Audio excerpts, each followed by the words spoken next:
আসসালামু আলাইকুম রহমতুল্লাহ। ভালো আছে সবাই? আজকে আলোচনার বিষয় কি?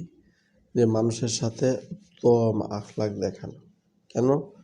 কারণ মানুষ যখন উত্তম আখলাক দেখবে তখন আমার জন্য দোয়া করবে আল্লাহ তাআলার কাছে, তাহলে আমার গুনাহগুলো মাফ হয়ে যাবে।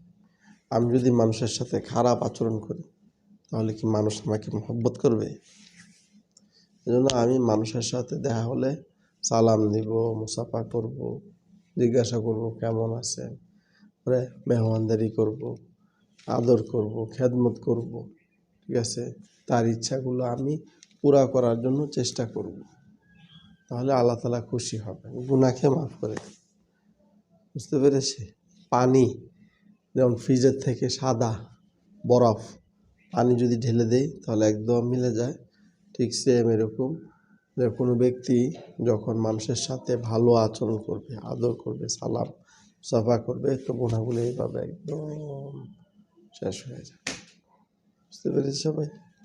আসসালামু আলাইকুম রহমতুল্লাহি ওয়া বারাকাতুহু।